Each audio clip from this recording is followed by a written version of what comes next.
Zealand that we just got over these stories where foreigners come here, they say they don't like the country and they think it's boring. And we defend them. And we make a huge big deal about it and we talk about it for hours and fill newspapers. It's turned into a running joke, hasn't it? Because Chris Latham did it, and there was another sportsman. I think this is the third occasion in which a sports team has made some disparaging remark about Hamilton, and everyone jumps on it because you can always rely on Bob to, you know... To bite back. Yeah, that's right. All right, let's talk about this, this uncanny coincidence of the journalist that finds the notebook with the secret SIS notes in it. I mean, that was that just too lucky for a journalist, or well, what? Do you worry about the ethics of the finders sometimes, though? Well, it went straight to the media. Had it been a matter of national security, you know, would it have been, yippee, let's get it on radio straight away?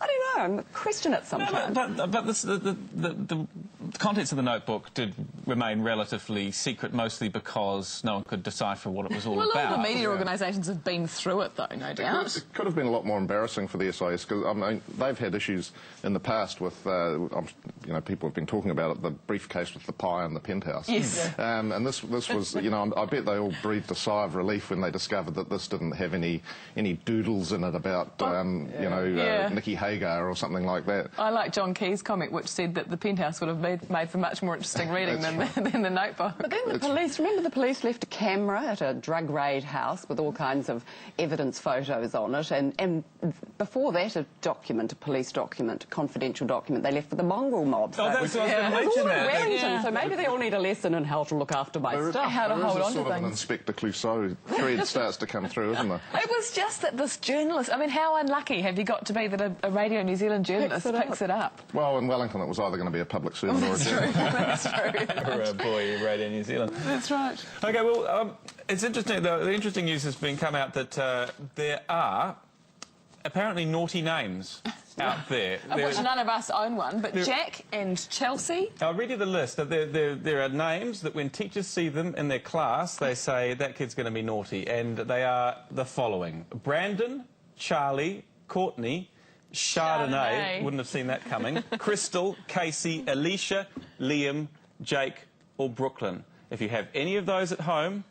The teachers are frowning at the moment. How can you pick a child for their name? I don't. I'm not. Apart from Chardonnay, which is a worry, it's when the kid turns up called Chaos, spelt with a K, that I think that the teacher truly is worried. I mean, I read these names and I thought, I don't know, I think there's worth. Sometimes you get entire families and they're named like a litter of pit bulls, you know, they're sort of rebel and... And remember Tallulah did the hula and the judge said no, she had to be renamed. That was and Benson and Hedges, the twins. Benson and Hedges. But what the worrying thing here is that they've gone to the teachers and just said, you know, are kids with some names worse behaved than others? And they've immediately dished out these names. But maybe the teachers have just got a little prejudice there. Yeah, and from having one bad experience. And it's the attitude that they have towards these kids which is causing the problems later on. Oh, there you go. Hey, and I'll be expecting both of your front covers next month to be highlighting the fact that the recession is over. We should be championing that fact, apparently. Apparently, I do not think so.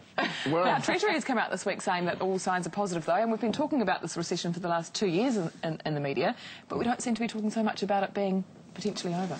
I don't think the recession's over. I think, you know, we can't point the finger at Iceland for bar a couple of wide boy bankers, there go we. So, no. And I think deep in the... further down the Treasury report, their green shoots were looking a little more wilted. It was, let's not go out and start buying houses and flat screen TVs. Is that what you're wearing today? I think any sign of, you know, good news, we should pick it up and run with it, because so much of this stuff is emotional anyway. Yeah. But I guess I don't think anyone needs to be told that these figures always have to be taken with a grain of salt, because the experts that are now arguing about whether our unemployment rate will be 7.5 or 8% in a year's time, they kind of, the record over the last couple of years of picking quite major changes in the markets and in those kind of numbers isn't that hot. So, you know, the jury's probably a little bit out on that. But hey, I reckon we've got to grab any little bits of good news we can find. Oh, yes, but let's not forget, we are in deep financial doodah. Says the woman in black. Absolutely. Virginia, leave it there. Leave it on a high note. Virginia, Bevan, nice to see you this week. See you next week. Have a happy day. OK, to our top stories this morning. Child, Youth and Family says it was inappropriate for a manager to tell staffs that they're like servants of the Social Development Minister. The comments were emailed to staff a day before Paula Bennett was to visit. Well, Paula Benefit, as John Key now calls her. A massive bomb has been defused in Northern Ireland. Army experts say the homemade device weighed about 270 kilograms. Ingrid will have more on these stories for us at 8 o'clock.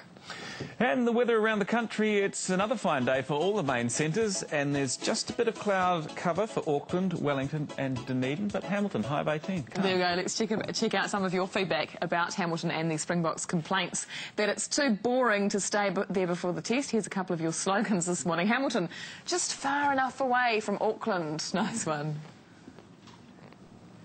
And Q page 2. And Hamilton, flatness, it's a good thing. There is always plenty